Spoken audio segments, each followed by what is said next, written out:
Welcome to వార్తా 9 news. ముందుగా headlines చూద్దాం. తిరుమలను జగన్ ప్రభుత్వం అవినీతి కేంద్రంగా మార్చేసిందన్న సప్తగిరి ప్రసాద్. పరకమని చోరీ కేసులో సీఎంఓ జోక్యంతో సెటిల్మెంట్. 240 కోట్ల దోపిడీలో పెద్ద నేతల పాత్ర ఉందని ఆరోపణలు. అవినీతిపై చర్చకు రావాలని జగన్ కు బహిరంగ సవాల్.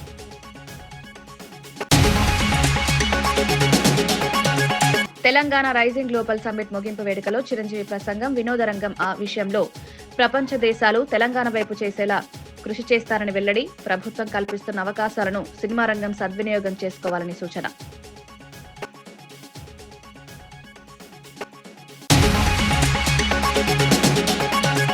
ఈసీని బీజేపీ ప్రభుత్వం దుర్వినియోగం చేస్తోందన్న రాహుల్. ఓట్ల చోరీపై ఆధారాలిచ్చినా ఈసీ స్పందించలేదని ఆరోపణ. ఓటర్ల జాబితాల్లో భారీగా అవకతవకలు జరుగుతున్నాయని విమర్శ.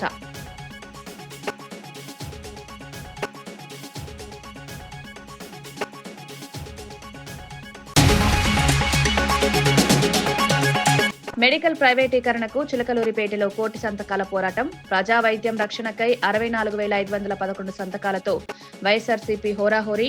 17 మెడికల్ కళాశాలల అమ్మకాల యత్నం ఆపాలని రజనీ డిమాండ్.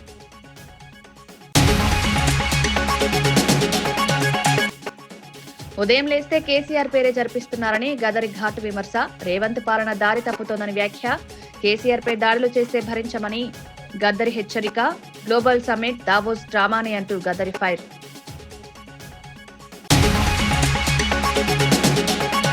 రెండో రోజు ముఖ్యంగా సినీ రంగం ఆకర్షణగా నిలిచింది.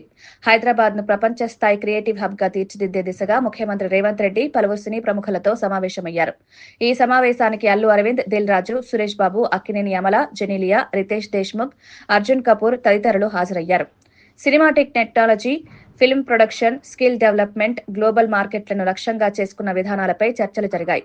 సినీ పరిశ్రమ భారీ పెట్టుబడులను ఆకర్షించే సామర్థ్యంతో పాటు వేలాది ఉద్యోగాలకు కారణమవుతుందని సీఎంకు ప్రముఖులు వివరించారు. తెలంగాణలో ఫిలిం పాలసీని మరింత బలోపేతం చేయాలన్న సూచనలు కూడా చేశారు.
ధాన్యం కొనుగోలు చేయకపోవడంతో 15 రోజులుగా రోడ్లపై పంటను పోసుకుని ఎదురుచూస్తున్న రైతులకు తక్షణమే గన్నీ బ్యాగులు అందజేసి కొనుగోలు ప్రారంభించాలని మాజీ ఎమ్మెల్యే కైలే అనిల్ కుమార్ డిమాండ్ చేశారు. ప్రభుత్వం ఎవరినో విమర్శిస్తూ సాకులు చెప్పడం వల్ల రైతుల సమస్యలు పెరుగుతున్నాయని తీవ్ర అభ్యంతరం వ్యక్తం చేశారు.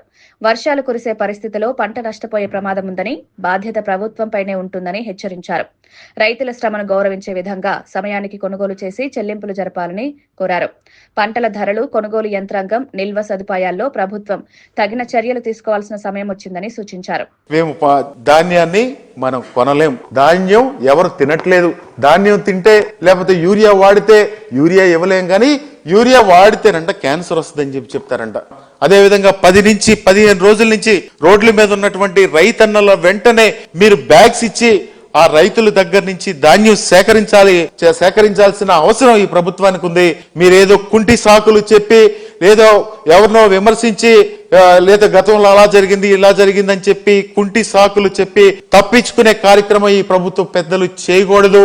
మీరు వెంటనే ధాన్యాన్ని కొనాల్సిన అవసరం ఉంది. అదే విధంగా యూరియాను కూడా సప్లై చేయాల్సిన మళ్ళా అవసరం కూడా ఉందని చెప్పి కూడా ఈ సందర్భంగా తెలియజేసుకుంటూ వైఎస్ఆర్ కాంగ్రెస్ పార్టీ తరఫున ఎప్పుడు కూడా జగన్మోహన్ రెడ్డి గారి పరిపాలనలో జగన్మోహన్ రెడ్డి గారు ముఖ్యమంత్రిగా ఉన్న కాలంలో రైతే రాజుగా ఉన్నాడు. ఈ రోజు మీరు రైస్ మిల్లర్ ని రాజుగా చేసిన పరిస్థితుల నుంచి రైతుని రాజుగా చేసే పరిస్థితులు మీరు ఏదైతే ఎన్నికల ముందు చెప్పారో ఆ మాటలన్నీ కూడా ఒకసారి గుర్తు తెచ్చుకోవాలి.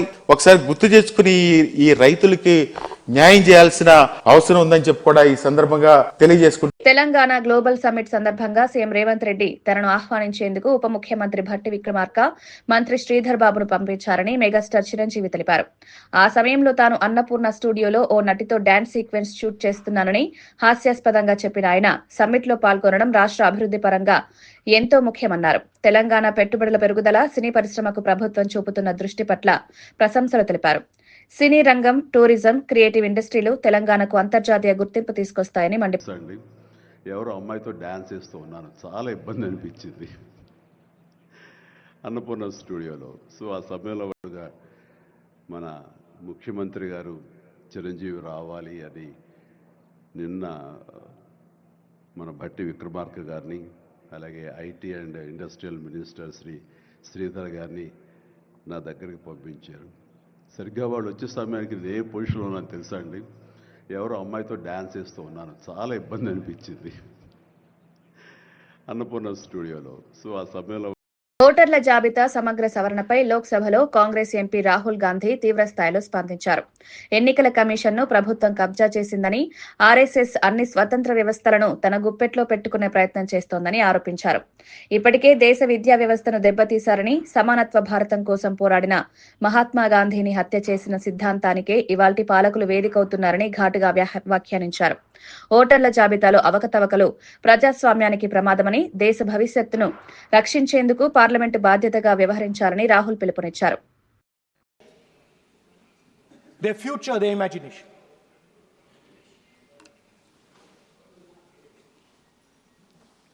Is the same when the Nagas wear their jacket. When they come and see us, they make us wear the jacket because they want us to be embraced by the fabric. But Speaker Sir, these fabrics are beautiful. But if you look slightly deeper and you look closely at the fabric, you will find that each one of them has thousands of little threads embracing each other.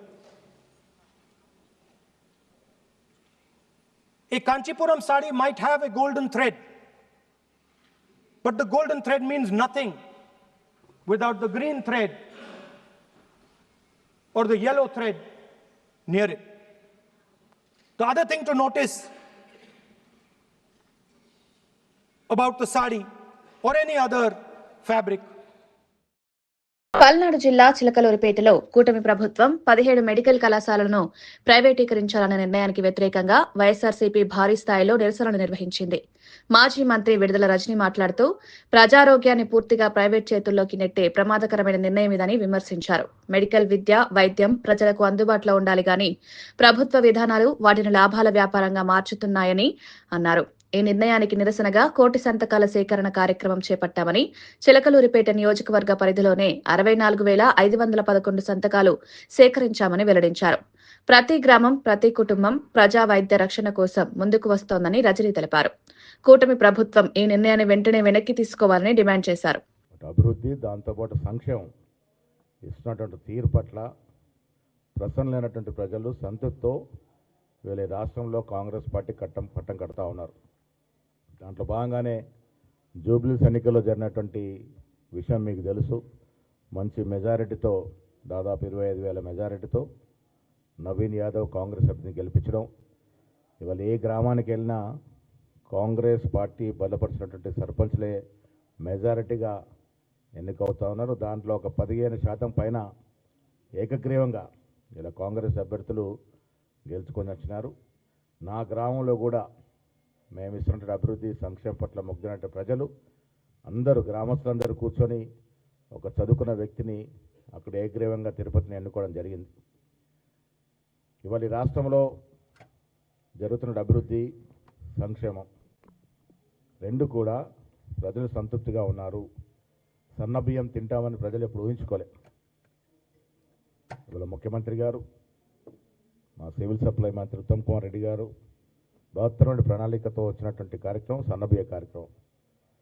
అదేవిధంగా ఇంధనం ఇల్లు 10 ఏళ్ళు గత ప్రభుత్వం ఊరడించి ఇల్లు ఇవ్వకుండా పోతే ఇంధనం ఇళ్ళపేట ప్రతి బీదవాడు, అసలు ఇల్లు లేని బీదవాడు ఏ గ్రామంలో కూడా ఉండకూడదనే ఉద్దేశంతో ఇల్లు ఇస్తున్నటువంటి కార్యక్రమం.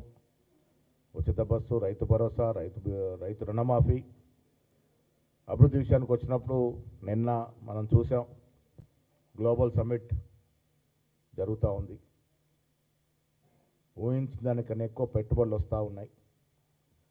లక్షల కోట్ల విలువ చేసే పెట్టుబడులు సంతకాలు అవుతూ ఉన్నాయి.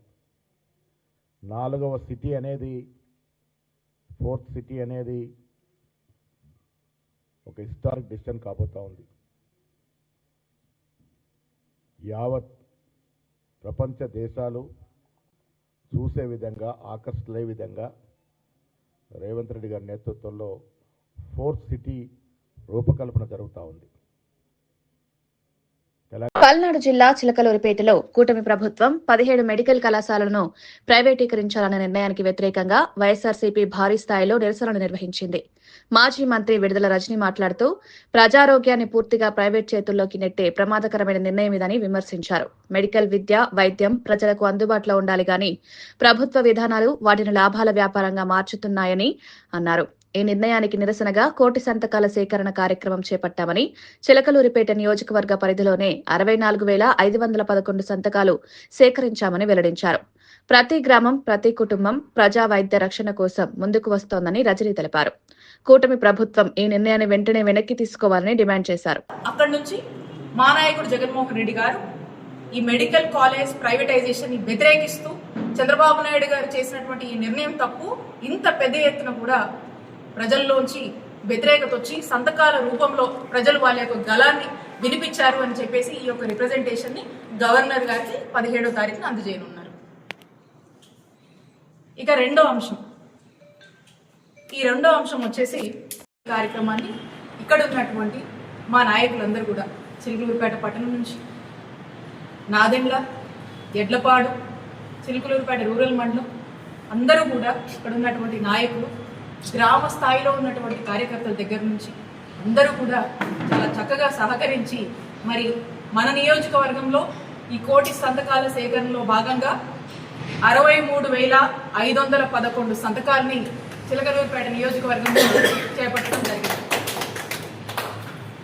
మరి ఈ సందర్భంగా ఈ కార్యక్రమాన్ని జగన్మోహన్ రెడ్డి గారు అనౌన్స్ చేయటం, దీన్ని మన చిలకలూరుపేట నియోజకవర్గంలో అన్ని చోట్ల కూడా నాయకులు చాలా చొరవగా ప్రజల వద్దకు ఈ కార్యక్రమాన్ని తీసుకువెళ్ళటము, వాళ్ళకు ఈ కార్యక్రమం గురించి చెప్పటము, అలాగే వాళ్ళు కూడా ఆల్రెడీ జరుగుతున్నటువంటి అన్యాయాన్ని, చంద్రబాబు నాయుడు గారు ఏకపక్షంగా ప్రైవేటైజేషన్ ఆఫ్ మెడికల్ కాలేజ్ అని తీసుకున్నటువంటి నిర్ణయాన్ని వ్యతిరేకిస్తూ వారి యొక్క సంతకం రూపం ద్వారా మరి ఆ యొక్క వ్యతిరేకతను చూపించి వైఎస్ఆర్ కాంగ్రెస్ పార్టీకి మరి అందరూ కూడా వారి యొక్క గళాన్ని సంతకం రూపంలో వినిపించినటువంటి విషయమే ఈ సంతకము.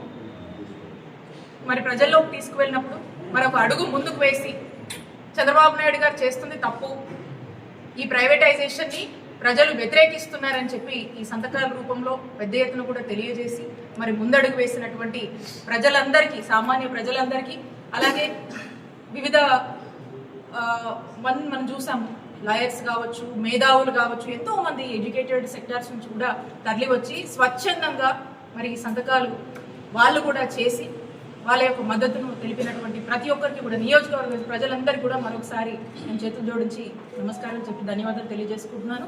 మరొకసారి సహకరించినటువంటి మా నాయకులందరికీ, మా వైఎస్ఆర్ కాంగ్రెస్ పార్టీ సానుభూతులందరికీ, ప్రజలందరూ కూడా మరొకసారి నా కృతజ్ఞతలు తెలియజేసుకుంటున్నాను. వయసుకు తగ్గ మాటలు మాట్లాడకుండా చంద్రబాబు ప్రజలను తప్పుదారి పట్టిస్తున్నారని వైఎస్ఆర్సీపీ వర్గాల విమర్శలు వెల్లువెత్తుతున్నాయి. గతంలో జగన్ ప్రభుత్వం 60 నెలల్లో 3 లక్షల కోట్ల అప్పు తెచ్చిందని ఆరోపించిన చంద్రబాబు తాను అధికారంలోకి వచ్చిన 18 నెలల్లోనే 2.66 లక్షల కోట్ల అప్పు చేశారని విమర్శకులు ఆరోపిస్తున్నారు. ఎవరిది నిజమైన దివాలా ప్రభుత్వం? ప్రజలపై భారాలు మోపి సంక్షేమం తగ్గించి అప్పులు పెంచిన ప్రభుత్వం ఏది అని ప్రశ్నలు లేవనెత్తుతున్నారు. రాష్ట్ర ఆర్థిక వ్యవస్థను పునరుద్ధరించాల్సిన సమయంలో చిరాకు, విమర్శలు, వాదనలతో సమస్యలను మరింత క్లిష్టతరం చేస్తున్నట్లు వ్యాఖ్యానిస్తున్నారు. ప్రజలు నమ్మకంతో ఇచ్చిన బాధ్యతను నిర్వర్తించాల్సిన సమయంలో రాజకీయం మాత్రమే ప్రాధాన్యమిస్తే రాష్ట్ర భవిష్యత్తు ఎలా ఉంటుందని ప్రశ్నిస్తున్నారు. అధికారానికి ఎక్కే నాటికి మీరు చేసినటువంటి అప్పు ఎంత, మీరు ఎంత చేసి అప్పు చెప్పారు? ఇవాళ జగన్మోహన్ రెడ్డి గారు 3 లక్షల చిల్లర కోట్లు అప్పు చేశారని చెప్పి మీరే అసెంబ్లీలో చెప్పారు. జగన్మోహన్ రెడ్డి గారు 5 ఏళ్లలో 3,33,513 కోట్ల రూపాయలు అప్పు చేస్తే ఈ 18 మాసాల్లో 2,66,517 కోట్ల రూపాయలు మీరు అప్పు చేసిన మాట వాస్తవా కాదా?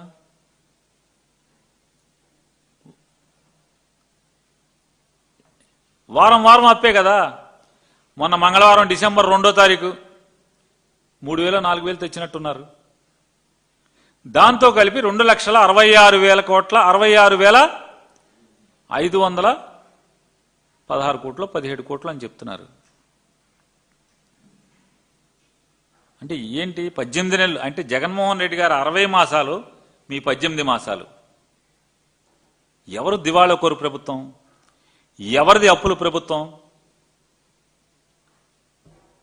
ఎవరిది అప్పుల ప్రభుత్వం? చంద్రబాబు నాయుడు గారు ఇంకా పచ్చిగా ఏం మాట్లాడతారు?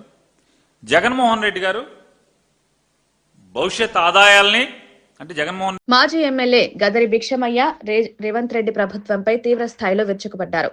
ఉదయం లేస్తే కేసీఆర్ పేర్లు జపించడం తప్ప రేవంత్ కు పని లేదని, రోజువారీ రాజకీయాలు ఆరోపణలతోనే పాలన నడుస్తోందని మండిపడ్డారు. ఫుట్బాల్ ప్రాక్టీస్ కోసం ప్రజా డబ్బుతో భారీ వ్యయం చేయడం, గతంలో దావోస్ లో తెలంగాణ పరువు దిగదార్చడం, ఇప్పుడు గ్లోబల్ సమ్మిట్ పేరిట పెద్ద చూపులు చూపుతున్నారని విమర్శించారు. రేవంత్ పాలనలో రాష్ట్రం దిశ తప్పుతోందని తీవ్రంగా వ్యాఖ్యానించారు. కేసీఆర్ పై అవమానకరమైన వ్యాఖ్యలు చేస్తే భరించబోమని, ఒక్కటంటే 100గా సమాధానమిస్తామని హెచ్చరించారు. తెలంగాణ సాధనలో కేసీఆర్ పాత్ర అపారమని, ఆయనపై దాడులు చేస్తే ప్రజలు సహించరని గదరి స్పష్టం చేశారు.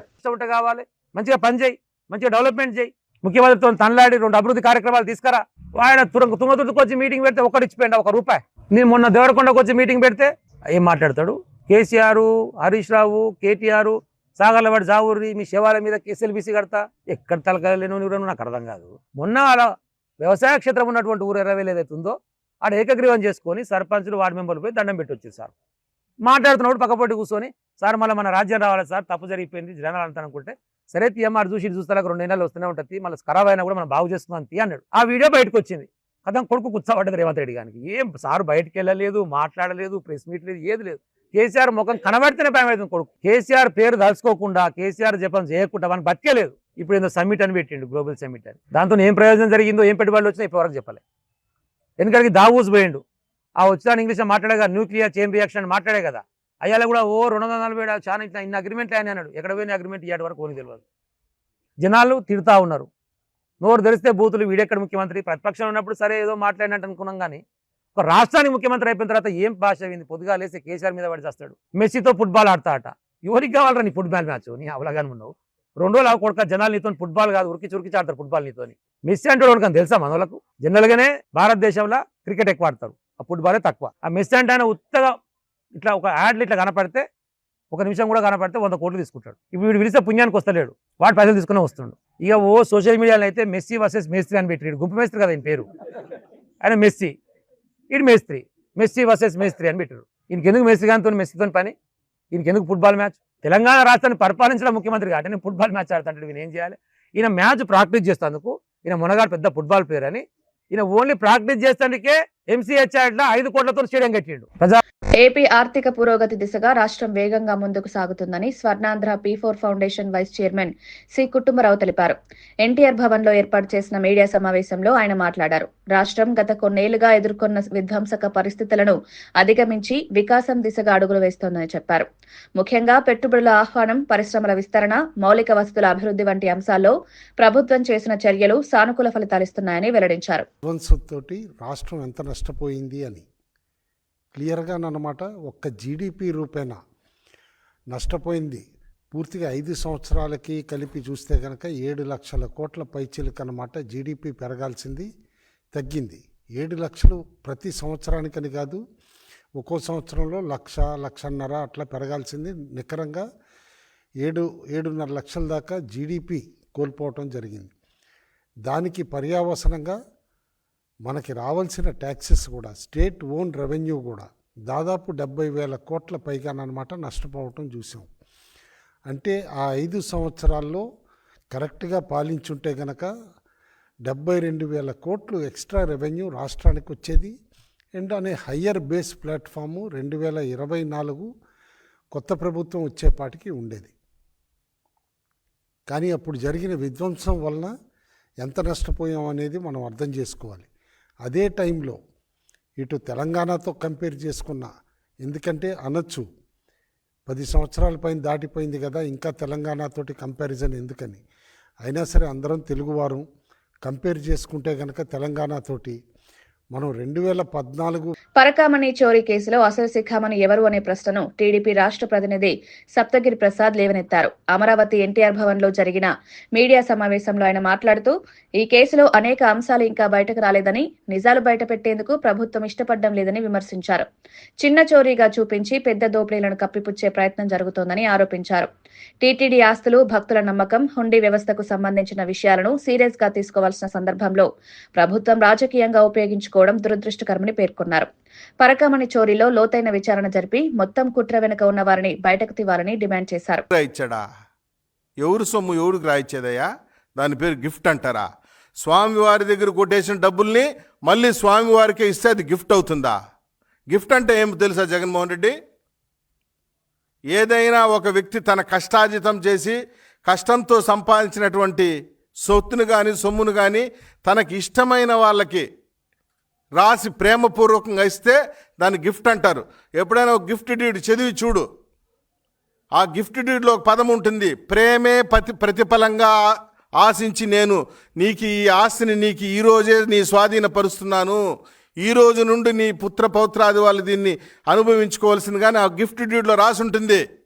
నువ్వు రాసిచ్చిన గిఫ్ట్ డీడ్లో ప్రేమే ప్రతిఫలంగా ఎక్కడైనా ఉందా?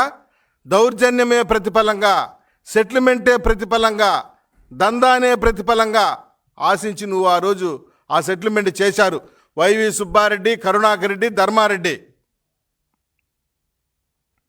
దీన్ని గిఫ్ట్ అంటారా? దీన్ని గిఫ్ట్ డీడ్ అంటారా? స్వామివారి దగ్గర 240 కోట్ల రూపాయల ఆస్తిని కొట్టేసి ఒక 14 కోట్ల రూపాయల స్వామివారికి గిఫ్ట్ అనే రూపంతో ఇచ్చేసి మిగతా 100 కోట్లు కరుణాకర్ రెడ్డి, వైవి సుబ్బారెడ్డి, ధర్మారెడ్డి మీరు పంచుకొని దీని పేరు గిఫ్ట్ అని చెప్పి. వార్తలు ముగించే ముందు ముఖ్యాంశాలు మరోసారి. తిరుమలను జగన్ ప్రభుత్వం అవినీతి కేంద్రంగా మార్చేసిందన్న సప్తగిరి ప్రసాద్. పరకామణి చోరీ కేసులో సీఎంఓ జోక్యంతో సెటిల్మెంట్. 240 కోట్ల దోపిడీలో పెద్ద నేతల పాత్ర ఉందని ఆరోపణలు. అవినీతిపై చర్చకు రావాలని జగన్ కు బహిరంగ సవాల్.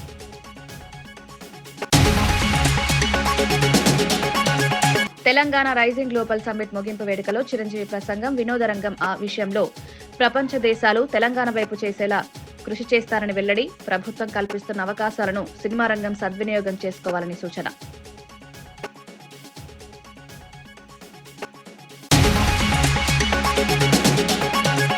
ఈసీని బీజేపీ ప్రభుత్వం దుర్వినియోగం చేస్తోందన్న రాహుల్. ఓట్ల చోరీపై ఆధారాలిచ్చినా ఈసీ స్పందించలేదని ఆరోపణ. ఓటర్ల జాబితాల్లో భారీగా అవకతవకలు జరుగుతున్నాయని విమర్శ.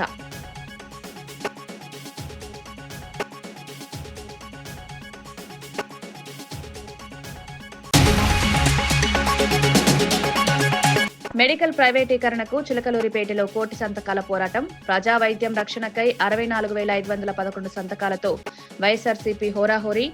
17 మెడికల్ కళాశాలల అమ్మకాల యత్నం ఆపాలని రజనీ డిమాండ్.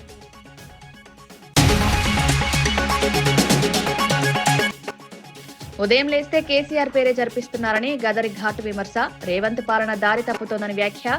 కేసీఆర్ పై దాడులు చేస్తే భరించమని గద్దరి హెచ్చరిక. గ్లోబల్ సమ్మిట్ దావోస్ డ్రామానే అంటూ గద్దరి ఫైర్.